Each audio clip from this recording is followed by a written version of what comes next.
দেশে মোবাইল আইছে, চিঠি বন্ধ হইয়াছে, দিওয়ানা বানাইছে, ভোলা মায়ের মনের কথা ভাসে বাতাসে। ও দেখো ভোলা পানের মন বাদা ফেসবুকে এখন, ও দেখো ভোলা পানের মন বাদা ফেসবুকে এখন, মোবাইলে চ্যাটিং কইরা কাটায় সারাক্ষণ। এই মোবাইল পাইয়া দেখো মদনের মাইয়া, এই মোবাইল পাইয়া দেখো মদনের মাইয়া কি কাণ্ড ঘটাইছে, স্বামী সংসার রাইখা নাকি পালাইয়া গেছে, সে যে স্বামী সংসার রাইখা নাকি পালাইয়া গেছে। দুই বাচ্চার মা, চার বাচ্চার মা পরকীয়া প্রেম করে আরেকটা ছেলের হাত ধরে পালিয়ে যায়। যে নারী স্বামী রেখে সন্তান রেখে আরেকটা ছেলের হাত ধরে পালিয়ে যায়, ওটা হলো নারী জাতির কলঙ্ক, ওটা পাশানি ডাইনি, বিশ্বাসঘাতক নারী। কেমনে পারলা বোন? ও মা, তুমি কেমনে পারলা তোমার স্বামী রাইখা সন্তান রাইখা আরেকটা ছেলের হাত ধরতে? কেমনে পারলা? আমার স্বামী খারাপ? এই মহিলা, তোমার স্বামী কি ফিরাউনের চাইতে খারাপ? কয়টা স্বামীর সংসার করেছো? বিয়ের আগে সবাই মিষ্টি মিষ্টি কথা বলে, বিয়ের পরে টের পাবেন 3 মাসে আসল রূপ বের হয়ে আসে। ধৈর্য নিয়ে সংসার করতে হয়। বেশি জেদ রাগ কোপ নারীকে ধ্বংস করে দেয়। এই কথা কন না আপনারা? আপনি নবী মারা গেলে ইসলাম আর মাথা উঁচু করে সামনের দিকে দাঁড়াইতে পারবে না। নিজের জীবনের বিনিময়ে আগলায় রাখতেন বেলাল বিশ্ব নবীকে। চিৎকার মেরে বলুন আল্লাহু আকবার। অনেক কথা আছে বাজান, সামনের দিকে আর যাওয়া সম্ভব নয়। সংক্ষিপ্ত কথা আপনাদের উদ্দেশ্যে একটু বলে দিয়ে যায়। বেলালের উপর নির্যাতন জুলুমের কথা যখন বিশ্ব নবীর কান পর্যন্ত পৌঁছে গেল, আমার নবী ডেকে বলা, ওয়াকুর, বেলালের কষ্টের কথা সহ্য হয় না, যাও যাও তুমি আমার বেলালের জন্য একটা কিছু করো। হযরত আবু বকর সিদ্দিক রাদিয়াল্লাহু তাআলা কয়েক গুণ দাম বেশি দিয়া গোলামের জীবন থেকে হযরত বেলালকে আজাদ করলেন, মুক্ত করলেন। বলুন আল্লাহু আকবার। এই যখন ইসলামের অবস্থা, একদিকে সন্তান হারানোর ব্যথা, আপন মানুষদের সমালোচনা, সাহাবায়ে কেরামদের উপর নির্যাতন ও জুলুম, এই জন্য নবীজির মনটা ভীষণ খারাপ, চোখের কোনায় পানি। নবীর যখন মন খারাপ, নবীকে সান্ত্বনা দেওয়ার দায়িত্ব কার? আর একটু জোরে বলেন কার? আমার আল্লাহ ডেকে বলে, জিবরাইল, আমার বন্ধুর মা নাই, বাবা নাই, আমি স্যার আমার বন্ধুর কেউ নাই রে জিবরাইল। আমার বন্ধুর মনটা হয়েছে ভারী, আমি আল্লাহ সইতে নাহি পারি। লাহু মাহফুজ থেকে সূরা কাউসার নিয়ে যায় আমার বন্ধুর উপরে নাজিল কর তাড়াতাড়ি। চিৎকার মেরে বলুন আল্লাহু আকবার। আমার নবী ডেকে বলে, আনাস, আমার মনটা কেন খারাপ তোমরা জানো, কিন্তু আমার মুস্কি হাসি দেওয়ার কারণ হলো এই মাত্র আসমান থেকে জিবরাইল এসে আমার উপরে সূরা কাউসার নাজিল করলো। বিশ্ব নবী তখন সাহাবায়ে কেরামদের সামনে মুস্কি মুস্কি হাসলেন আর সুন্দর করে তেলাওয়াত করে শুনিয়ে দিলেন। জবান সরে সবাই একটু মহব্বতে আমার সাথে আরেকবার পড়ুন, ইন্না আ'তাইনাকাল কাউসার ফাসাল্লি লিরাব্বিকা ওয়ানহার ইন্না শানিয়াকা হুয়াল আবতার। আল্লাহু আকবার। আমার আল্লাহ রাব্বুল আলামিন বলেন, ইন্না আ'তাইনাকাল কাউসার, অবশ্যই আমি আল্লাহ পাক আপনাকে হাউজে কাউসার দান করেছি। এই পৃথিবীর অন্য কোন নবী রাসূলকে আল্লাহ পাক হাউজে কাউসার দান করেন নাই, আপনার আমার নবীকে আল্লাহ তাআলা হাউজে কাউসার দান করেছেন। ইন্না আ'তাইনাকাল কাউসার, নিশ্চয়ই আমি আল্লাহ পাক আপনাকে হাউজে কাউসার দান করেছি। চিৎকার মেরে বলুন সুবহানাল্লাহ। এই হাউজে কাউসারের পানি দুধের মতো সাদা, মধুর চাইতে মিষ্টি, পানির মতো ক্লিয়ার। ওই কঠিন কিয়ামতের ময়দানে যেদিন বিচার দিবস কায়েম হয়ে যাবে, বিচার দিবসের একদিন হবে 50,000 বছরের সমান। যেদিন সূর্য সোহাগ মাথার উপরে চলে আসবে, সূর্যের তাপে জমিনটা তামার জমিন হয়ে যাবে।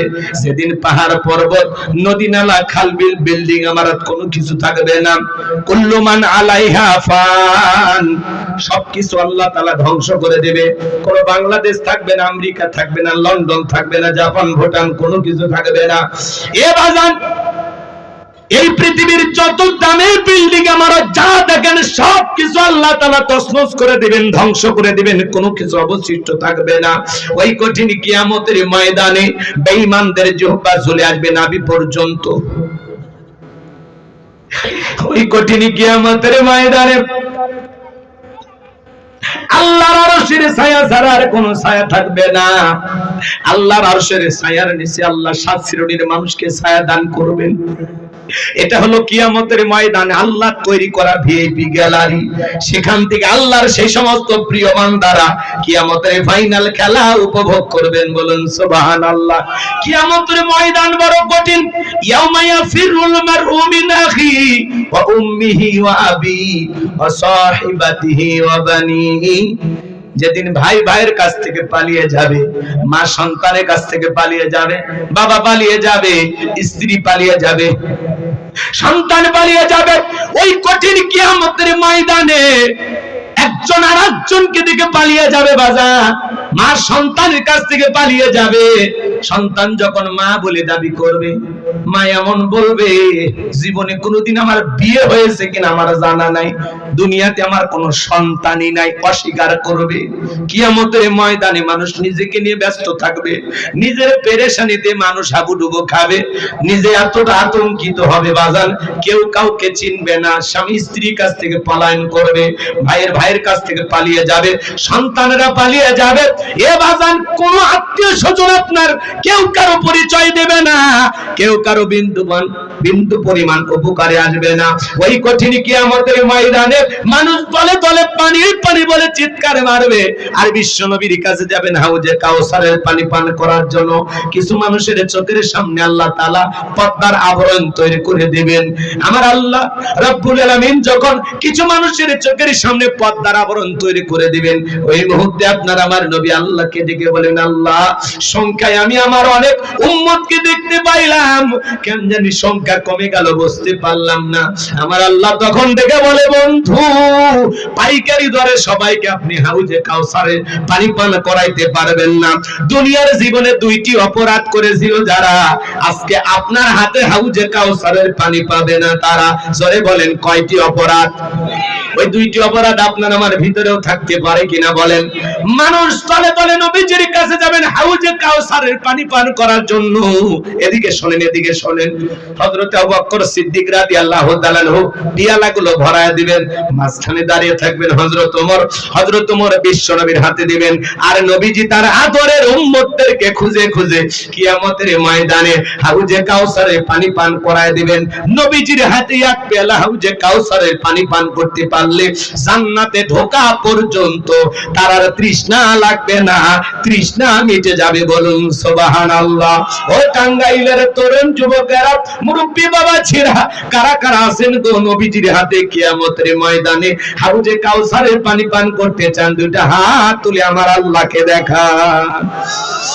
আল্লাহ আসমান থেকে কুদরতি নজর দিয়ে তাকায় দেখো, এ বিশাল জনতা কিয়ামতের ময়দানে নবীজির হাতে হাউজে কাউসারের পানি পান করতে চায়।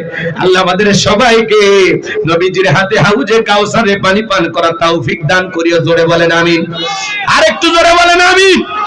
নবীজির হাতে হাউজে কাউসারের পানি পান করার সেই সৌভাগ্যবান ব্যক্তিদের তালিকায় আল্লাহ যেন আমাদের নামগুলো লিখে নেন। একটু চিল্লা বলেন আমিন। আরেকবার বলেন আমিন। হাত নামান বাজান গো আমার, পানি চাইলে তো পাওয়া যাবে না, অত সহজ না। কথা বোঝেন? শোনেন শোনেন শোনেন, আমি আপনাদের এলাকা আসলাম, একটা ছেলের হাতে কিছু চকলেট দিলাম, দিয়ে বললাম, বাবা ভাতিজা এক বোতল পানি এনে দাও, একটু উজু বানাবো। ওই ছেলেটা চকলেট পাইয়া মারছে দৌড়, মাঝখানে আসার খাইয়ে পুড়ে গেছে, হাঁটু ছিলে গেছে, রক্ত বের হয়ে গেছে। চকলেট থাকার কারণে উঠে দাঁড়াইছে, বদনা ভরিয়ে পানি নিয়ে আমার হাজির।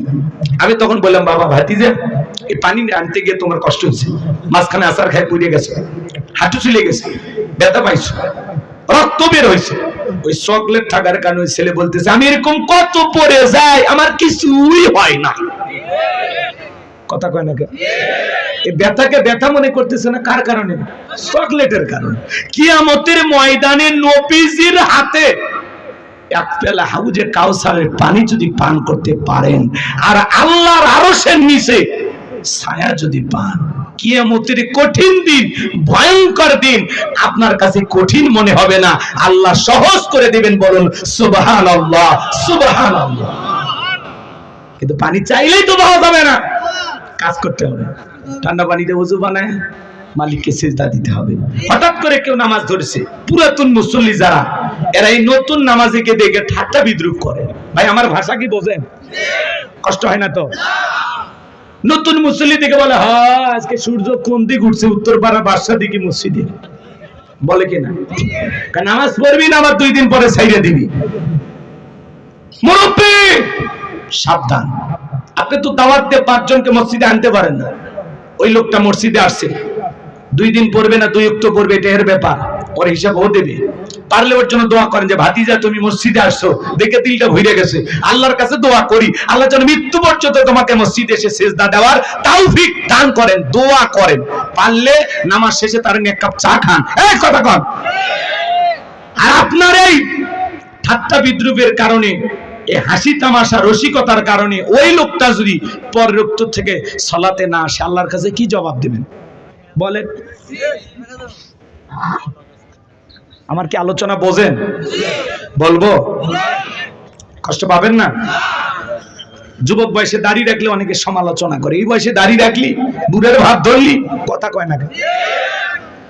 যুবক বয়সে দাড়ি রেখে বউ নিয়ে ঘুরতে গেছে, ভাবি আসসালামু আলাইকুম, সাথে চাচার খবর কি? বাড়িতে বউ যা রাগ করে, তোমার সাথে বাইরে যাওয়া জানে কেন? কয় আমার এটাকে ভাবি, তোমার এটাকে চাচা। যেই বউ নবীর সুন্নত দাড়িকে মহব্বত করে না, এই বউ আপনাকে 100% ভালোবাসা দিতে পারে না। কথা বলেন? এই দাড়িওয়ালার এই দিক, এই দাড়ির ভিতরে আছে মদিনাওয়ালার প্রেম। পৃথিবীর সকল নবীর মুখে দাড়ি ছিল, সুবহানাল্লাহ বলবেন না? এই দাড়ি পুরুষের সৌন্দর্য। দাড়ি রাখলে পুরুষকে পুরুষ মনে হয়, আর দাড়ি ছাড়া পুরুষকে মহিলার মতো লাগে। মহিলারও দাড়ি নাই, পুরুষেরও দাড়ি নেই। 60-70 বছর বয়স হয়ে গেছে, চামড়া জড়িয়ে গেছে, তাও সেলুনে যাবে ক্লিন শেভ মা। চাচা চামড়া জড়িয়ে গেছে, ঠিক মতো ধরা যায় না, প্লাস দিয়ে ধর, প্লাস দিয়ে। কথা কর। মুরব্বী চাচা যে কায়দায় চামড়া জড়িয়ে গেছে, ভালো মতো শেভ করা যায় না, একটু দাড়িটা ছাড়েন এইবার রাখেন। কয় না দাড়ি চুলকায়, তোমার দাড়িতে চুলকায়, কবরে যাও ফেরেশতারা চুলকানির মলম নিয়ে বসে আছে। কথা কয় ঠিক কি না? দাড়ি ভাল লাগে না। আপনি মুসলমান দাবি করেন, কত দুর্ঘটনায় মানুষ মারা যায়। আল্লাহ না করুক মুখে দাড়ি নাই, পকেটে টুপিও নাই, দুর্ঘটনায়, বাস দুর্ঘটনা আপনি মারা গেছেন, মানুষ কি করবে? লুঙ্গি খুলে দেখলি মাথা কাটা আছে না নাই? মরার পরে আপনার ইজ্জত মানুষ দেখবে। এই জন্য হয় মাথায় টুপি, না হলে মুখে দাড়ি, দুইটার মধ্যে একটা নিয়ে ঘোরেন। কথা কয় না, কথা কয় না। এই যে মাহফিলে আসছেন, অনেকের মাথায় টুপি নাই, কি এটা গানের কনসার্ট? এটা ওয়াজ মাহফিল না, জান্নাতের বাগান না? এখানে আসার একটা ভদ্রতা নাই, পরিবেশ নাই, মাথায় কেন টুপি নাই বলেন? যান, চলেন আমার সাথে, চলেন জামালপুরে চলেন, ময়মনসিংহে চলেন, এদিকে নোয়াখালী, কুমিল্লা, লক্ষ্মীপুর চলেন, টুপি ছাড়া কোনো শ্রোতা পাবেন না। যত সমস্যা উত্তরবঙ্গে, অধিকাংশ শ্রোতা আসে এমনি, 5 মিনিট শোনে, বাদাম খাই, চলে যায়। মানে এদের ওয়াজের ভর্তি কোনো আকর্ষণই নাই, মানে ওয়াজের প্রতি যে একটা মনোযোগ, এটা নাই। রাগ করেন আপনারা? করলে আমার সমস্যা কি? আপনাদের এলাকায় যদি আমার দাওয়াত না হয়, আমার কোনো আপত্তি আছে? রিজিকের মালিককে, তাহলে দাওয়াতের আশায় ওয়াজ করলে হবে না, সাইজ করে দম। এগুলো ওয়াজ না, এগুলো মাঝে মাঝে ওয়াজ। কথা বল। তাহলে যুবক, মদিনাওয়ালাকে মহব্বত করিয়া, নবীজির প্রেম ভালোবাসা নিয়ে কোন কোন যুবক আছো আজ থেকে দাড়ি কাটবা না? মদিনাওয়ালার প্রেম ভালোবাসা নিয়ে কারা আসো দাড়ি তার কোনোদিন বিলেট লাগাইবা না, খুর লাগাইবা না, একটু হাত তুলে দেখাও শোনা।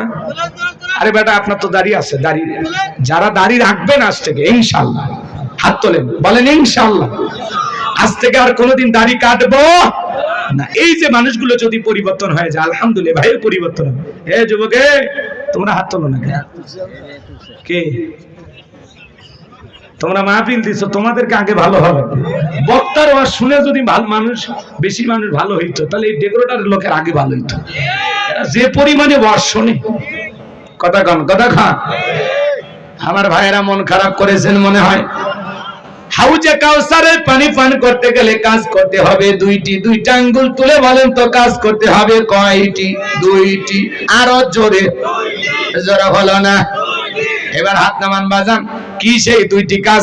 আল্লাহ তাআলা 2 নাম্বার আয়াতে জানিয়ে দিলেন, ফাসল্লিলি রাব্বিকা ওয়ানহার। বলেন ফাসল্লিলি রাব্বিকা ওয়ানহার, ফাসল্লিলি রাব্বিকা ওয়ানহার। আমার কথা মনোযোগ দিয়ে শুনলে না এই তাফসীর আপনি আপনার বউকে শোনাইতে পারবেন। 10 জন লোককে এক জায়গায় বসায় বলতে পারবেন যে গোলাম রব্বানী আসছিল এইভাবে আলোচনা করছে। মনোযোগ দিয়ে শুনলে আমার এই ওয়াজ আপনার মুখস্থ হয়ে যাবে।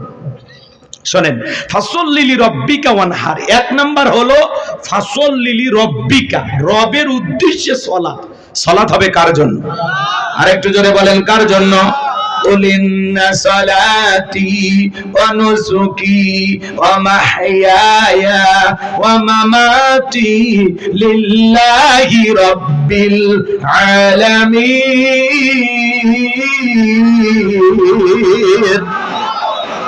সূরা আনআম আয়াত নাম্বার 162 আল্লাহ তাআলা জানিয়ে দিলেন, নবীজি আপনি বলুন আমার নামাজ, আমার কুরবানি, আমার জীবন, আমার মরণ লিল্লাহি রাব্বিল আলামিন, আসমান জমিনের প্রতিপালকের জন্য। তাহলে মুমিন জীবনের সব ইবাদত হবে একমাত্র আল্লাহ তাআলাকে রাজি খুশি করার জন্য। কথা বলেন ঠিক কিনা? তাহলে ফসল্লি লিরাব্বিকা, রবের উদ্দেশ্যে সালাত নামাজ হবে একমাত্র কার জন্য? قد أفلح المؤمنون الذين هم في صلاتهم خاشعون। অবশ্যই মুমিনরা সফল যারা নিজেদের সালাত বিনয়ের সহিত নম্রতার সহিত আল্লাহর ভয় নিয়ে আদায় করে। সালাত হবে একমাত্র কার জন্য? فليعبدوا رب هذا البيت الذي أطعمهم من جوع وآمنهم من خوف। আল্লাহ তাআলা জানিয়ে দিলেন এই ঘরের মালিকের ইবাদত করো, এই ঘরের মালিকের ইবাদত করো। ইবাদত যদি ইবাদতের মতো হয়, বান্দা নামাজ যদি নামাজের মতো আদায় করতে পারো, 5 ওয়াক্ত সালাত আদায় করা নফল না ফরজ? এটা রবের বাধ্যতামূলক ওয়াদা। নিজেকে মুসলমান দাবি করলে 5 ওয়াক্ত সালাত আপনাকে আমাকে অবশ্যই আদায় করতে হবে। আল্লাহ বলে বান্দা এই ঘরের মালিকের ইবাদত করো। ইবাদত যদি ইবাদতের মতো হয়, নামাজ যদি নামাজের মতো আদায় করতে পারো, যে বান্দা 5 ওয়াক্ত সালাতে মাথা নত করে আমি আল্লাহকে সিজদা দেবে, আমি আল্লাহ সেই বান্দাকে 2টা জিনিস দেব। 1 নাম্বার, বান্দা তোমার জীবনে কোনোদিন রিজিকের টেনশন করা লাগবে না, আমি আল্লাহ তোমাদের জন্য রিজিকের ব্যবস্থা করে দেব। বলুন সুবহানাল্লাহ। যে বান্দা 5 ওয়াক্ত সালাতে মাথা নত করে আল্লাহকে সিজদা দিবে তার জন্য রিজিকের ব্যবস্থা করবেন কে? এদিকে মনোযোগ দিয়ে শুনেন বাজান। আপনাদের এলাকায় রাত 1টা 2টার পর একটা প্রাণী বের হয়, কুহু কইয়া ছিল। ওর নাম কি? শিয়াল পণ্ডিত। ওর নামই কি? এলাকাতে মুরগির হোটেল আছে, ব্যাংকের অ্যাকাউন্টে টাকা জমানো আছে, ওই শিয়ালটাকে খাওয়াই কে?